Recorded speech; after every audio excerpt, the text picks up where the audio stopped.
Om Shairam, Sri Sai Satcharitra by Govind Raghunath Abulkar alias Hemadban. Chapter 14, English. Attanjiwadiya of Nanded, signed Mauli Sahib, Dakshina, Mimamsa. In the last chapter, we described how Baba's word and grace cured many incurable diseases. Now we shall describe how Baba blessed Mr. Attanjiwadiya with an issue. The life of the saint is naturally sweet in and out. His various doings, eating, walking, and his natural sayings are also sweet. His life is bliss incarnate. Sai gave it out as a means of his devotee remembrance to him. He gave them various stories of duty and action which ultimately led them to true religion. His object may be that people should live happily in this world, but they should be ever cautious and gain the object of their life is a self-realization. We get human body as a result of merits in past birth, and it is worthwhile that with its aid we should attain devotion and liberation in this life. So we should never be lazy, but always be on the alert to gain our end and aim of life. If you daily hear the Leela stories of Sai, you will always see him.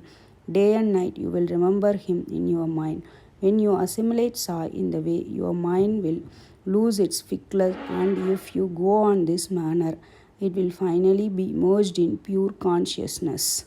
Tanji of Nanded. Now let us come to the main story of this chapter. In Nanded, in the Nizam state, there lived a Parsi mill contractor and trader by name Ratanji Shaburji. He had amassed a large amount of money and had acquired fields and lands. He had got cattle, horses, and conveyances and was very prosperous. To all outward appearances, he looked very happy and contented, but inwardly and really he was not so. Providential dispensation in such that no one in this world is completely happy and rich. Ratanji was no exception to this. He was liberal and charitable, gave food and clothing to the poor, and helped all in various ways. The people took him to be a good and happy man, but Ratanji thought himself miserable as he had no issue, male or female, for a long time. As a kirtan, singing glorious of the Lord without love or devotion, music of singing without rhythmical accompaniments, Brahmin without the sacred thread, proficiency in all arts without common sense, pilgrimage without repentance, and ornamentation without a necklace are ugly and useless. So is the house of a man or householder without a male issue. Ratanji always brooded on this matter and said in his mind, would God be ever pleased to grant me a son?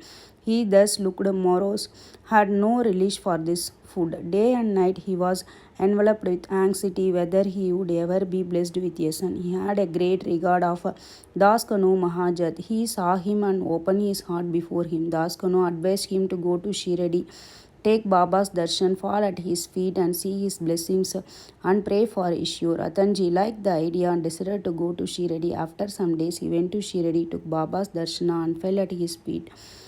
The opening a basket, he took out a beautiful garland of flowers and placed it around the Baba's neck and offered him a basket of fruits. With great respect, he then sat near Baba and prayed to him, saying, many persons who find themselves in difficult situations come you, and you relieve them immediately. Hearting this, I have sought anxiously your feet. Please, therefore, do not disappoint me. Sai Baba then asked him for Dakshina of rupees 5, which Ratanji intended to give, but added that he has already received rupees 314 from him and that he should pay the balance only. Hearing this, Ratanji was rather puzzled. He could not make out what Baba meant. That was the first time he thought that he went to Shiradi, and how was it Baba said that he had formerly got rupees 314 from him. He could not solve the riddle, but he sat at the Baba's feet and gave the balance of the Dakshina asked for, explained to Baba fully as to why he came and sought his help, and prayed that Baba should bless him with a son. Baba was moved and told him not to be worried, and that time these bad days had ended. He then gave him the udi, placed his hand on his head and blessed him, saying that Allah God would satisfy his heart desire. Then, after taking Baba's leave, Ratanji returned to Nanded and told Daskanu everything that took place at Shiradi. He said that everything went on well there, that he got Baba's darshan and blessings with prasad. But there was one thing which he could not understand. Baba said to him that he had got rupees 314 before. Please explain us what Baba's meant by this remark. He said to Daskano, I never went to Shiradi before and how could I give him the sum to which Baba referred? To Daskano also it was a puzzle and he pondered much over it for a long time. Some time afterwards it struck him that Ratanji had received some days ago a Mohammedan saint by name Mauli Sahib in this house and had spent some money for this reception. The Mauli Sahib was coolly saint, well known to the people of Nanded. When Ratanji decided to go to Shiradi and Mauli Sahib accidentally came to Ratanji house. Ratanji knew him and loved him, so he gave a small party in his honor. Daskanu got from Ratanji the Adi or memo of expenses of this reception, and everybody was wonderstruck to see that the expenses amounted to exactly rupees 314, nothing more, nothing less.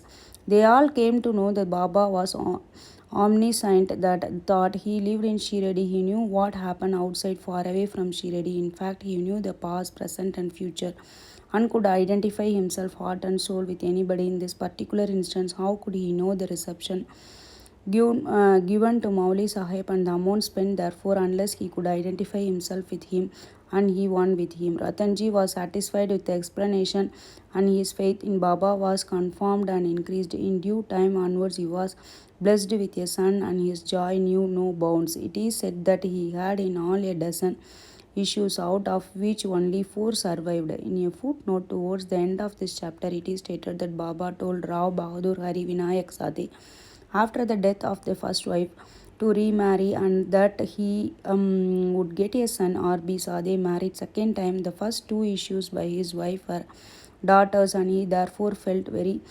despondent. But the third issue was a son. Baba's word did turn out true and he was satisfied. Dakshina Mimansa. Now we shall close this chapter with a few remarks about Dakshina. It is well known fact that Baba always asked for Dakshina from people who went to see him. Somebody may ask a question, if Baba was a fakir and perfectly non-attached, why should he ask for Dakshina and care for money? We shall consider this question broadly now. First, for a long time, Baba did not accept anything. He stored burned matches and filled his pockets with them. He never asked anything from anybody, whether he be a devotee or otherwise. If anybody placed before him a price or two, he purchased oil or tobacco. He was fond of tobacco, for he always smoked a bidi or chilim and a earthen pipe. Then some persons thought that they could not be the saints empty-handed, and they therefore placed some copper coins before Baba. If a piece was placed before him, he used to pocket it. If it was a 2-piece coin, it was returned immediately. Then after Baba's fame and spread far and wide, people began to flock in numbers and Baba began to ask Dakshina from them. It is said in the Shruti Veda, the puja of gods is not complete unless a golden coin was offered. If a coin was necessarily in the puja of the gods, why should it not be in the puja of the saints also? Ultimately, the Shastras laid it down that when one goes to see the God King, Saint, the Guru, he should not go empty-handed. He should offer something, preferably coin or money. In this connection, we may notice that the precepts recommended by the Upanishads, the Brihadaranya Upanishad says that the Lord Prajapati advised the gods, men and demons by one letter Da. The god thought or understood that they should practice dana, charity. Demons understood that they should practice daya, compassion. To men, charity or giving was recommended. Teacher in the Taittiriya Upanishad exhorts his peoples to practice charity and other virtues. Regarding charity, he says that give with faith, give with magnanimity, that is liberally, giving with modesty, with awe and with sympathy, in order to teach the devotees the lesson of the charity and to remove their attachments to the money and thus to purify their minds. Baba extracted Dakshina from them, but there was a peculiarity, as Baba said that he had to give back 100 times more what he received. There are the many instances in which this has happened. To quote an instance, Mr. Ganapad Rao Bodas, the famous actor, says in his Marathi autobiography that on the Baba's pressing him often of our Dakshina, he emptied this money bag before him. The result of this was, Mr. Bodas says, that in the later life he never lacked money as it came to him abundantly.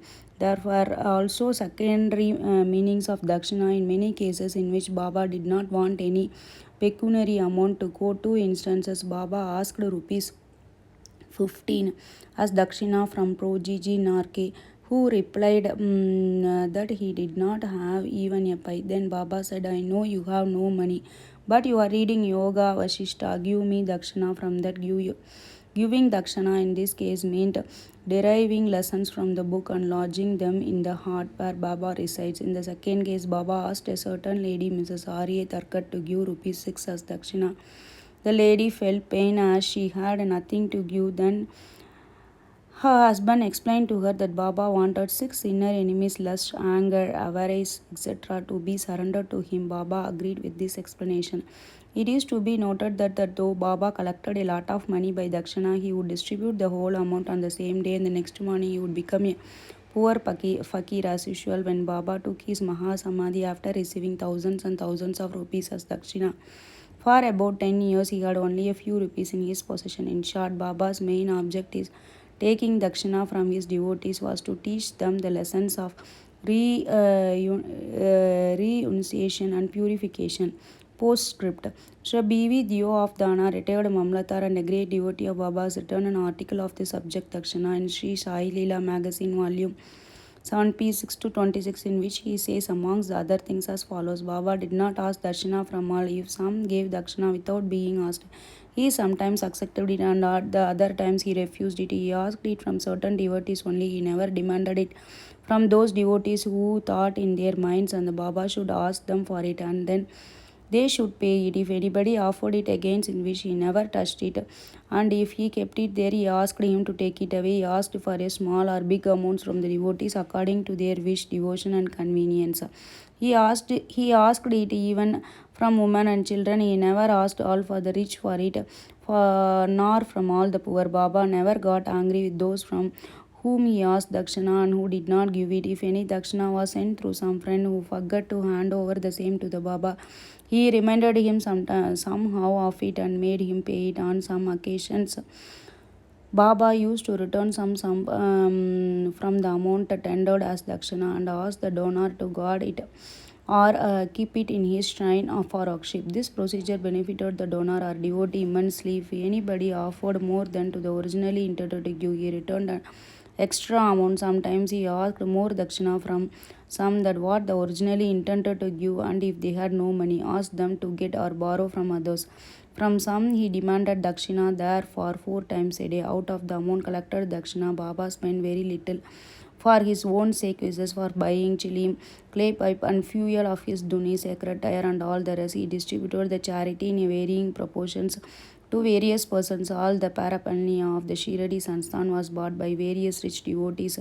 All the instants and suggestions of Radha Krishna Mai. Baba always used to get wild and scolded those who bought costly and rich articles. He said to Mr. Nana Sahib Chandokar that all his property consisted of one kupin, cod piece, one stray piece of cloth, and kafni, and a tumbrel tin pot, and that all the people trouble him by bringing all these unnecessary, useless, and costly articles. Women and wealth are the two main obstacles in the way of our Pramartha spiritual life, and Baba and provided in Shiradi two institutions as Dakshina and Radha Krishna Mai whether they came to him. He demanded Dakshina from them and asked them to go to the school Radha Krishna Mai's house if they stood these two tests well, that is, if they showed that they were free from attachments for women and wealth, if the progress spiritually was rapid and assured by Baba's grace and blessings. Mr. Dio has also quoted passages from the Gita and Upanishads and showed the charity given in a holy place and holy personage conduces to the donor's welfare to a great degree. What is more holy and Shiradi and his presiding deity Sai Baba. Bow to Sri Sai and peace to be all. The next chapter we will read the chapter 15. Thank you.